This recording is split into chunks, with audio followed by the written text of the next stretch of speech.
नमस्कार मंडळी, मी प्राजक्ता तुम्हा सर्वांचं खूप खूप स्वागत करते आहे आणखी एका नवीन व्हिडिओमध्ये. चला व्हिडिओला सुरुवात करूयात. नंबर पहिली ती म्हणजे आहे आपल्या चॉपिंग बोर्ड रिलेटेड. पावसाळा सुरू आहे, तुमच्याकडे जर लाकडी चॉपिंग बोर्ड असेल तर त्याला मेंटेन ठेवणं तेवढंच गरजेचं आहे. बऱ्याचदा आपण काय करतो, हा ओलसरच ठेवतो किंवा याला साफच करत नाही आणि मग अशा वेळेस पावसाळ्यामध्ये याला बुरशी लागते. मग हा मेंटेन कसा करायचा, तर दर हप्त्याला थोडंसं मीठ घ्यायचं. साधं मीठ घ्या किंवा खडे मीठ घ्या. माझ्याकडे साधं मीठ नव्हतं म्हणून मी खडे मिठाचा वापर करते. लिंबू घ्यायचा आणि लिंबू आणि मीठ चांगलं ह्या चॉपिंग बोर्डवरती घासायचं. आता यावरती जर काही डाग वगैरे पडले असेल तर ते सुद्धा निघून जातात.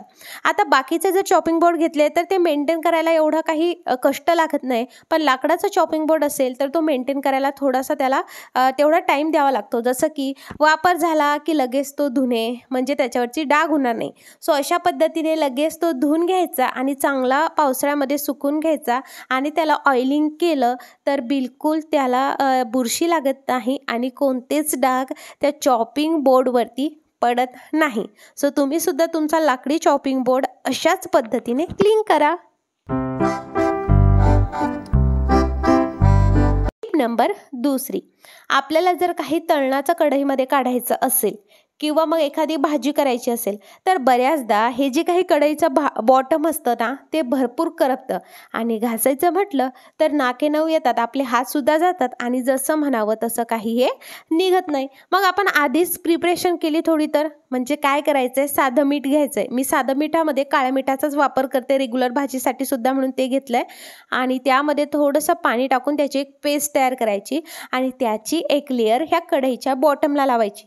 असं केल्याने काय होईल की जे काही खालून फ्लेम लागणार आहे ती डायरेक्टली कढईला ना लागता ह्या लेअरला लागणार आहे. त्यामुळे जर तुम्ही तळणीचं सुद्धा काढत असणार तरीसुद्धा तेल जरी झिरपलं असेल तरी खालचं बॉटम खराब होणार नाही. तुम्ही बघू शकता, अगदी आपण गॅस सुरू केला, त्यावरती कढई ठेवली तर एक लेअर तयार होते आणि अशा पद्धतीने तुम्ही तुमच्या कढईचं बॉटम खराबच नाही होऊ दिलं तर त्याला जास्त घासायचंही काम नाही. सो कशी वाटली ही टिप कमेंट करून नक्की सांगा. आता तुम्हाला ही दाखवते, गरम केली होती आपण आणि याचं नंतर लेअर इझिली निघते. आपण ती जोपर्यंत काढत नाही तोपर्यंत ती लेअर निघत नाही आणि ती अगदी व्यवस्थितरित्या प्रोटेक्शनसुद्धा करते. आय होप तुम्हाला ही टिप खूप आवडली असणार. चला नंतरची टिप बघूयात. आपल्याकडे ना अशा पद्धतीने प्लास्टिकच्या बॉटल घरी असतातच असतात. याच्या खूप सारे रियूज आपण बघितलेले आहेत, पण एक खूप सोपा रियूज आपण आज बघणार आहोत जो की तुम्ही कधी विचारसुद्धा केला नसेल. आपल्याला ही बॉटल घ्यायची आहे आणि त्याचा जो काही माउथकडचा भाग आहे तो आपल्याला अशा पद्धतीने वेगळा करायचा आहे. खालच्या भागामध्ये तुम्ही माती टाकून एखादं झाड रोप लावू शकता. आता याचा वापर कशासाठी करायचा ते बघूयात, पण याचे जे काही हे कॉर्नर्स आहेत ते एक समान करून घ्या जेणेकरून ते शार्प व्हायला नको.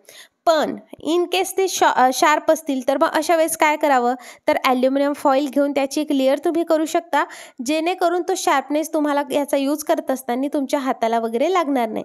सो आता तुम्हाला समजलं का की आपण याचा वापर कशासाठी करणार आहोत? नसेल समजलं तर मी तुम्हाला सांगते.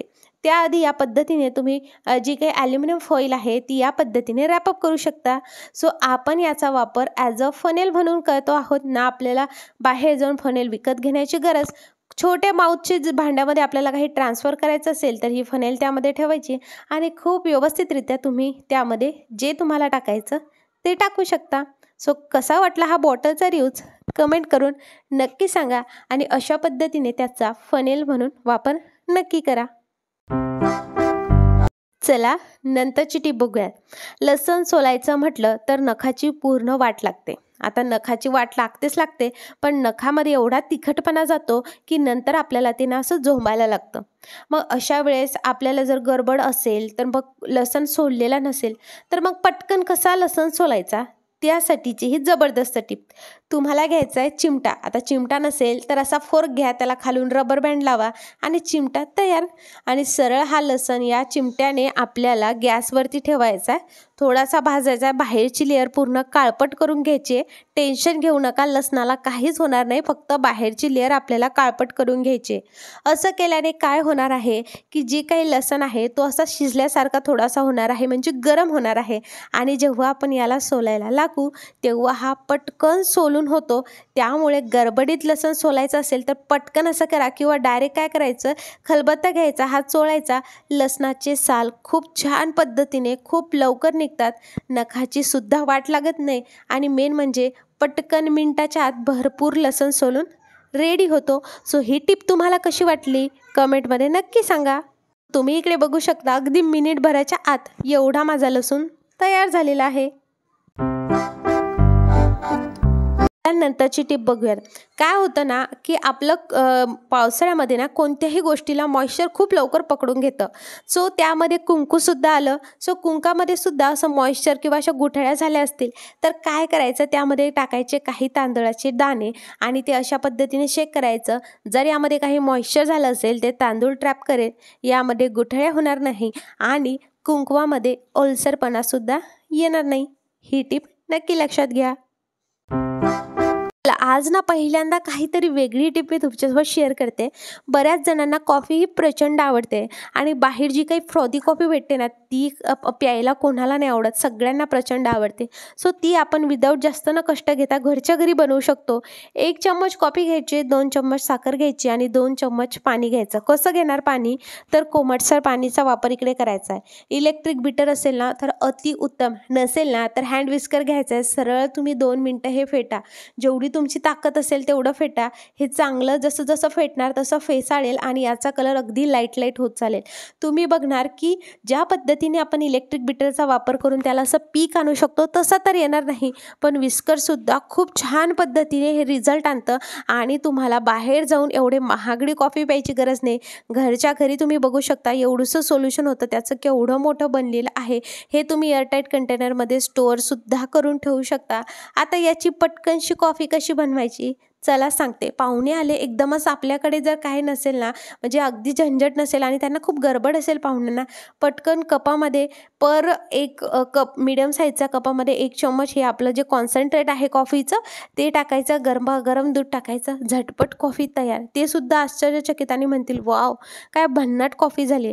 मिक्स करायची, घरच्या घरी आपली फ्रॉदी कॉफी तयार झालेली आहे. मग उशीर कसला करताय, पटकन कॉफी तयार करा आणि मला सुद्धा बोलवा.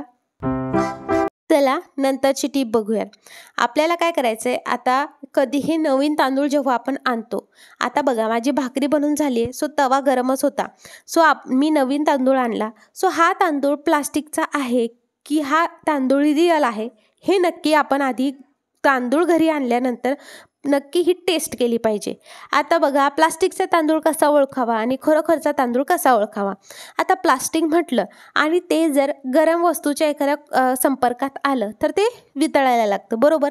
मग सेम जर यामध्ये प्लास्टिकचे तांदूळ जर भेसळ केलेले असतील तर ते आपण आता तव्यावरती टाकल्यानंतर ते तांदूळ वितळायला लागतील आणि जर ते तांदूळ प्लास्टिकचे नसतील तर ते तांदूळ वितळणार नाही, ते जळायला लागतील आणि थंड झाल्यानंतर कडक होतील. सो ह्या 2 गोष्टी नक्की लक्षात घ्या, कारण आता भेसळीचं प्रमाण खूप वाढलेलं आहे. जास्त करून हे जे भेसळीचं प्रमाण आहे तांदळाचं, हे रेशनच्या दुकानातून आपण जे घेतो किंवा राशनचे जे तांदूळ आपण खातो त्यामध्ये हे प्लास्टिकच्या तांदूळाचं प्रमाण शक्यतो जास्त असतं. सो कधीही नवीन तांदूळ घरी आणला तर त्याच्या अशा पद्धतीने टेस्ट करावं.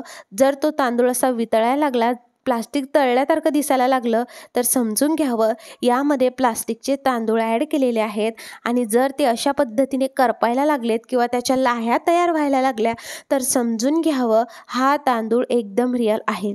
सो मंडळी, तुम्हाला सर्व टिप्स कशा वाटल्या कमेंट करून नक्की सांगा. अजून कशा रिलेटेड तुम्हाला व्हिडिओ हवा आहे हेही मला कमेंटमध्ये नक्की सांगू शकता आणि तुम्ही सर्वांनी जे आहे आपल्या व्हिडिओला प्रतिसाद देत आहात, मला खूप छान वाटतंय. मला बस तुमच्या सपोर्टची गरज आहे, त्यामुळे आपल्या चॅनलला भरभरून प्रतिसाद द्या आणि असेच नवनवीन टिप्स मी तुमच्यासोबत तर शेअरच करत राहणार आहे. व्हिडिओ बघितल्याबद्दल खूप खूप आभार.